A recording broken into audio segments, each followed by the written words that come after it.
Welcome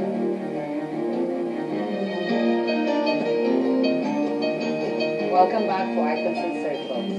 And for my second half of the program, I have two young icons, and they're a pair, an actor and an actress who are settling down here in the Philippines to put up the Halo Halo Devising Theater. And they're going to explain to us what exactly is this Devising Theater, because it's relatively new, and it's very interesting also to share with you that this young couple is going to build homes. They're going to raise funds through their Devising Theater and build homes for those who need them most. So let me introduce Ms. Corinne Roberts and David Biggle. Hello. Hi, thanks for having us. Thank you so much. Well, when I met you guys, it really was very interesting, you know, what you were sharing with me, this Devising Theater, and how you came up about it, and putting up this Halo Halo Devising Theater. Who'd like to explain what is it all about? I'll start. So devising is the collaborative creation of a new work where the devisers of the piece are also the performers of the piece. And devisers are the actors and the designers who all work in the same space to generate new original art. So we're bringing devising here to the Philippines so that way we can spread this legacy to the Filipinos, so that way they can take that initiative to really share original Filipino art. So mostly it would be Filipino setting. Yes, the idea behind it is that we're exploring the question of what it means to be a Filipino through this production. And we realize that we ourselves aren't, Korean is half Filipino. I'm not Filipino at all, but what we want to do is bring this method here and facilitate it. Because originally in the States, we started devising with a production that explored the question of what it means to be an American. Okay.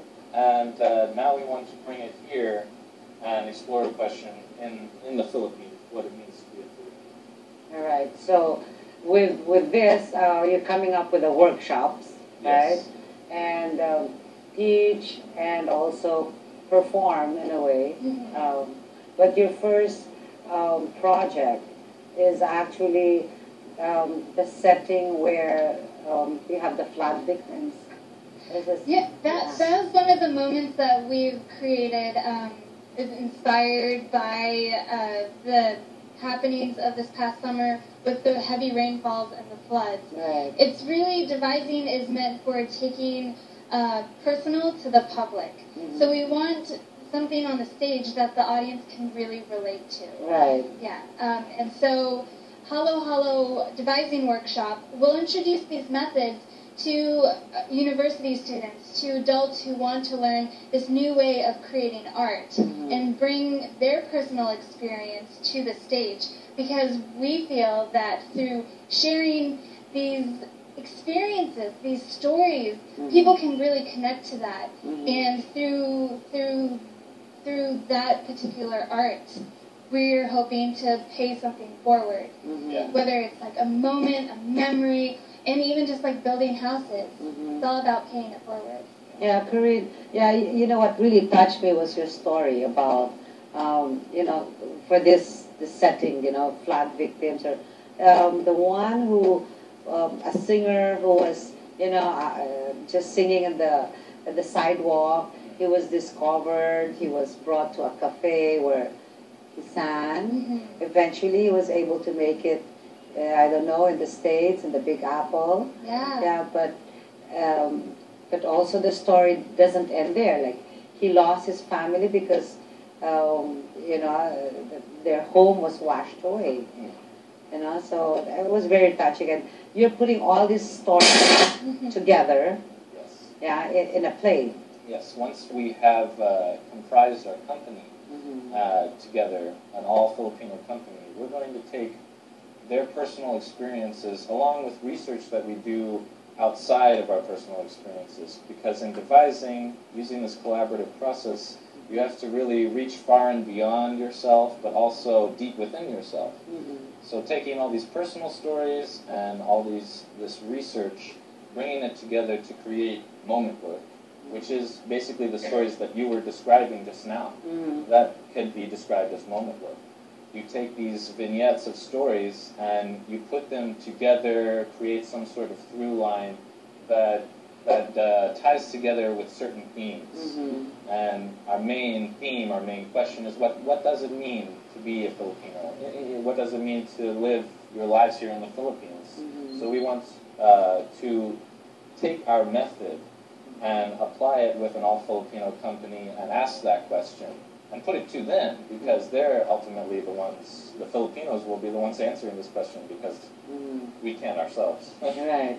So, you know, it comes more from the heart, because these are personal experiences. And if I'm not mistaken, you told me that, you know, it's a play, but it doesn't have, you know, like definite lines. It could, you know, you use your own words, right? It's not so conventional in the sense that standard theater, the standard theater that you usually see.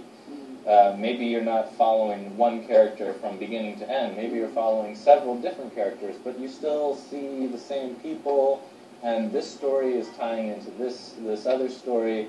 And at the end of it, you know, you've just experienced this flood of emotions and experiences, and it's just something that washes over you. Wonderful, yeah. What separates it from your conventional, traditional theater is that you have a lot of gray matter. And what I mean by gray matter, I mean a lot of minds and a lot of hearts writing the script and making these scenes. And so it comes from all different backgrounds. There's a huge range of diversity. And that's what sort of separates the playwright from, you know, people who are just writing it together. It comes from multiple hearts instead of just like one. So a lot of talent, a lot of, well, like you said, emotions and experiences are all rolled into one. And it's like the halo-halo. That's how you came up with the name.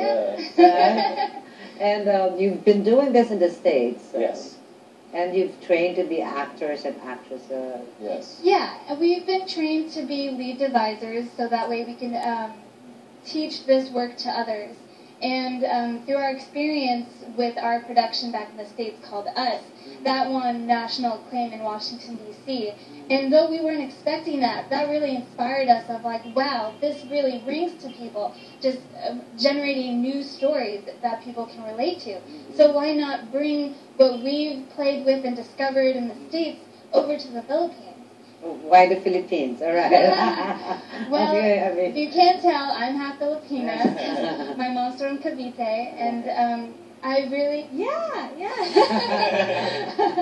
And so, I mean, personally for me, it's been wonderful moving here and receiving this adult experience of the Philippines. I'm learning something new every day, and I mean, why not learn about the Philippines through a theatrical setting? Right, because that's your circle. Exactly. The theater becomes our laboratory, and that's where we get to experiment and explore all these cultural experiences and personal experiences. So it becomes a lot more intimate for us because we get to see a people through their art. Right, and you're pulling a lot of young people, young Filipino together. Yes, you know, we need the young people because, I mean, they're the ones who are going to be most willing to explore new work like this, who are most willing to risk this kind of thing. Because with devising, you don't have a show yet. You just have an end date. You make the show up as you go along. So there's a lot of risk involved, but at the same time, at the end, when the actual performance comes to date, then there's also a lot of reward. Well, you know, like they say, the young, they don't really think about the risk. They just but of course, they can channel all their talents, all their energy to something very concrete, you know, very, like you say, paying it forward also, and helping those who need homes. Yes, and that's the big